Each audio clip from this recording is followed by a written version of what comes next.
नमस्कार, मैं हूं रंजीत झा। जिस चेयरपर्सन के कार्यकाल में सेबी जैसी धाकड़ संस्था अडानी के इशारे पर अडानी के लिए काम करने लगी, सेबी अडानी का दूसरा नाम बनकर रह गई। अब उस चेयरपर्सन से मोदी जी ने नाता तोड़ने का मन बना लिया है। जरा आप अपने स्क्रीन पर यह नोटिफिकेशन देखिए। बारन बेंच ने साझा जरूर किया है। इसमें ये 2 पन्ने का जो नोटिफिकेशन है, मिनिस्ट्री ऑफ फाइनेंस से आया है, डिपार्टमेंट ऑफ इकोनॉमिक अफेयर्स से है। इसमें दरअसल सेबी चीफ के पद पर बहाली निकाल दी गई है। मतलब माधवीपुरी बुच को अब सेवा विस्तार नहीं मिलने जा रहा है। सैलरी 5,62,500 रुपए, और कहा जा रहा है कि जो 50 साल से अधिक उम्र के हैं वो इस पद के लिए 17 फरवरी तक अप्लाई कर दें और उसके बाद फिर आगे की प्रक्रिया की जाएगी। बड़ा सवाल यहां पर यह उठता है कि मोदी जी ने माधवीपुरी बुच को सेवा विस्तार क्यों नहीं दिया, जबकि इससे पहले यूके सिन्हा हो या फिर अजय त्यागी हो, उन्हें सेवा विस्तार तो मिला था। आपको बता दें कि यूके सिन्हा जब सेबी से रिटायर हुए तो गौतम अडानी ने उन्हें अपनी कंपनी में डायरेक्टर भी बनाया। तो फिर माधवीपुरी बुच के लिए इस तरीके से मोदी जी ने फैसले क्यों लिए हैं? क्या अडानी उन्हें तोहफा देंगे या बाद में मोदी जी उन पर जांच बिठाएंगे? अब आप सोचेंगे कि क्या वाकई में ऐसा हुआ था? तो जरा इंडिया टुडे के इस रिपोर्ट को ध्यान से सुनिए, समझिए। चाहे वो यूपीए का कार्यकाल रहा हो, चाहे बीजेपी का कार्यकाल रहा हो, यहां क्या कहा जा रहा है समझिए कि सेबी प्रमुख का पद पारंपरिक रूप से 3 साल के कार्यकाल के साथ आता है। हालांकि अतीत में अपवाद भी रहे हैं।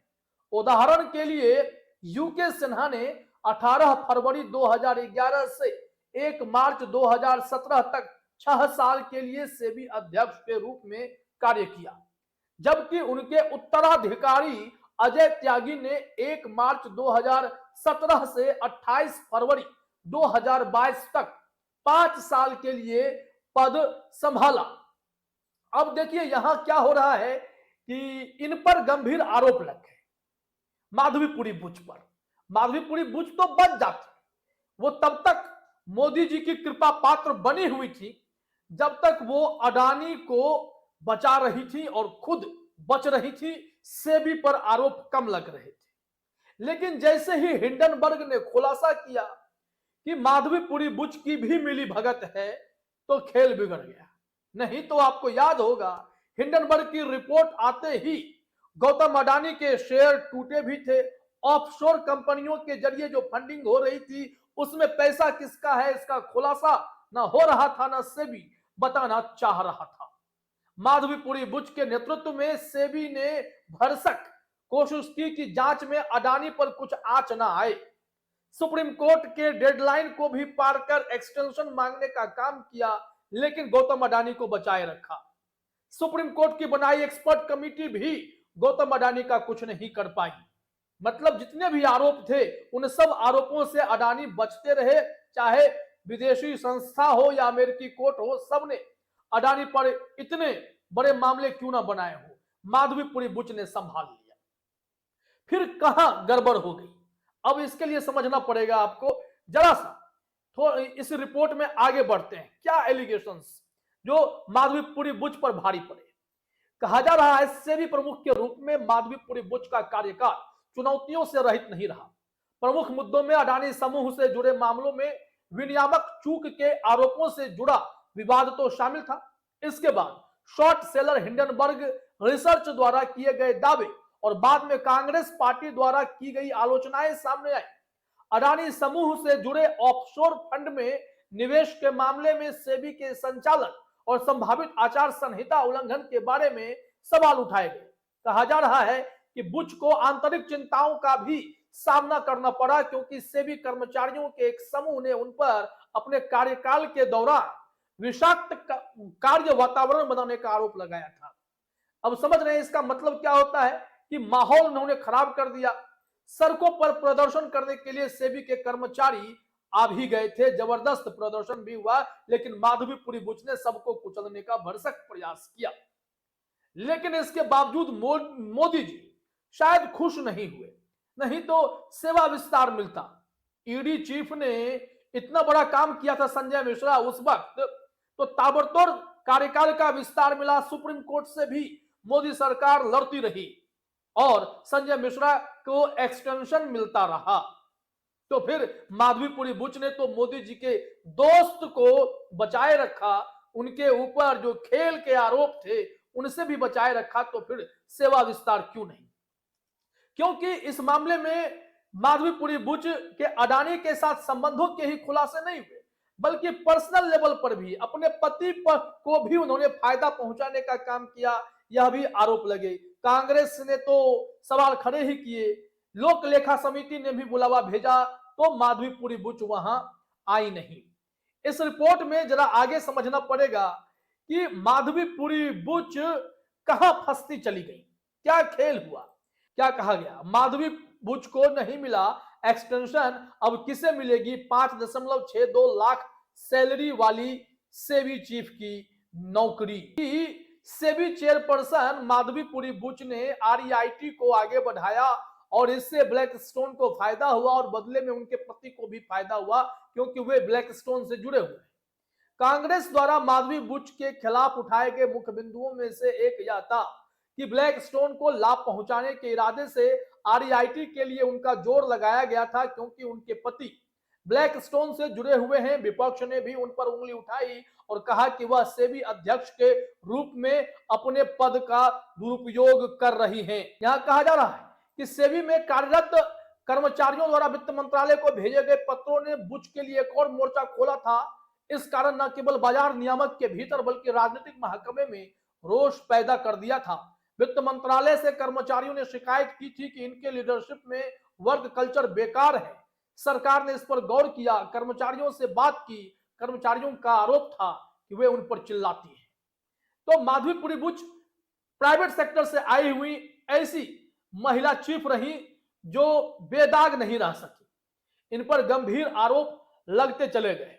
फाइनली नई वैकेंसी आ जाने का मतलब है कि अब इनके ऊपर जितने संगीन आरोप हैं उन पर जांच भी बैठाई जा सकती है, उन पर कार्रवाई भी हो सकती है। इसके इतर या फिर उन्हें सेफ भी किया जा सकता है। एक बिंदु जो बताया जा रहा है कि माधवीपुरी बुच को पुनः बहाल किया जा सकता है उनके कार्यकाल खत्म होने के बाद, यदि कोई इस पोस्ट की भरपाई करने के लिए सामने नहीं आता है तो, ताकि सरकार यह कहे हमने बहाली तो निकाली थी लेकिन कोई नहीं आया, तो हम क्या कर सकते हैं। इस रिपोर्ट में यह भी समझना पड़ेगा कि माधवीपुरी बुच की सफाई के बावजूद भी वो खुद को पाक साफ नहीं कर पाई थी। देखिए, बिजनेस स्टैंडर्ड की रिपोर्ट है जिसमें कहा जा रहा है अडानी समूह पर अपनी रिपोर्ट के 18 महीने बाद अमेरिका स्थित शॉर्ट सेलर हिंडनबर्ग रिसर्च ने दावा किया कि भारतीय प्रतिभूति और विनिमय बोर्ड सेबी की अध्यक्ष माधवीपुरी बुच और उनके पति धवल बुच की अडानी धन हेराफेरी घोटालों में इस्तेमाल की गई और स्पष्ट ऑफशोर संस्थाओं में हिस्सेदारी थी। इसका कोई ठोस जवाब नहीं आया। कहा जा रहा है कि शॉर्ट सेलर ने कहा कि साक्ष्यों तथा इसके कार्यों पर 40 से अधिक स्वतंत्र मीडिया जांचों के बावजूद सेबी ने अडानी समूह के खिलाफ कोई सार्वजनिक कार्रवाई नहीं की। यहां देखिए क्या कोट अनकोट जो कहा जा रहा है, अडानी समूह पर हमारी मूल रिपोर्ट में लगभग 18 महीने हो चुके हैं, जिसमें इस बात के भारी सबूत पेश किए गए थे कि भारतीय समूह कॉरपोरेट इतिहास में सबसे बड़ा घोटाला कर रहा था। हमारी रिपोर्ट ने अपतटीय मुख्य रूप से मॉरिशस आधारित शेल संस्थाओं के एक जाल को उजागर किया, जिसका इस्तेमाल संदिग्ध अरबों डॉलर के अघोषित संबंधित पक्ष लेन देन, अघोषित निवेश और स्टॉक हेरफेर के लिए किया गया था।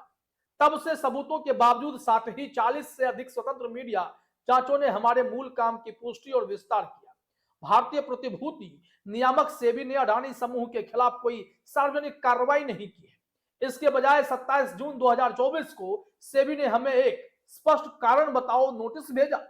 इसने हमारे 106 पृष्ठ के विश्लेषण में किसी भी तथ्यात्मक त्रुटि का आरोप नहीं लगाया, बल्कि इसके बजाय दावा किया कि हमारी शॉर्ट पोजीशन के बारे में खुलासा, जिसका हमने बार बार खुलासा किया, अपर्याप्त था। यह तर्क देते हुए कि हमें और भी अधिक मजबूत खुलासा प्रदान करना चाहिए था। हिंडनबर्ग ने अपनी वेबसाइट पर प्रकाशित अपनी रिपोर्ट में यह जानकारी दी। अब ऐसे में पोल तो खुलनी तय थी, पोल तो खुल गई। उन्होंने कहा, हिंडनबर्ग ने, कि हमने पहले भी अदानी के इस पूर्ण विश्वास को देखा था कि वे गंभीर विनियामक हस्तक्षेप के जोखिम के बिना काम करना जारी रखेंगे, जिससे पता चलता है कि इसे अदानी के सेबी अध्यक्ष माधवी बुच के साथ संबंधों के माध्यम से समझाया जा सकता है। लेकिन हमें यह एहसास नहीं हुआ। वर्तमान सेबी अध्यक्ष और उनके पति धवल बुच के पास बरमूडा और मॉरिशस में ठीक उन्हीं अस्पष्ट ऑफशोर फंडों में छिपे हुए शेयर थे, जो उसी जटिल नेस्टेड संरचना में पाए गए थे जिसका उपयोग विनोद अडानी द्वारा किया गया था। तो एक तरीके से उन्होंने तमाम एलिगेशंस सामने लाकर रख दिए। इसके बावजूद भी मोदी सरकार उनके बचाव में जुटी रही, तो पोल खुलनी तो तय थी। सो अब माधवीपुरी बुच से मोदी जी पीछा छुड़ाना चाहते हैं, कोई एक्सटेंशन ना देकर यह संदेश देना चाहते हैं कि आपके कार्यकाल में मेरे दोस्त पर बहुत आरोप लग गए, अब आपकी जरूरत हमें नहीं है, क्योंकि मलाई तो यहां माधवीपुरी बुच ने भी सेबी में रहते हुए खूब खाई है। तो चलिए देखते हैं नया सेबी चीफ अब कौन बनता है। फिलहाल इस वीडियो में इतना ही। आप तमाम साथियों का हमसे जुड़ने के लिए बहुत बहुत धन्यवाद।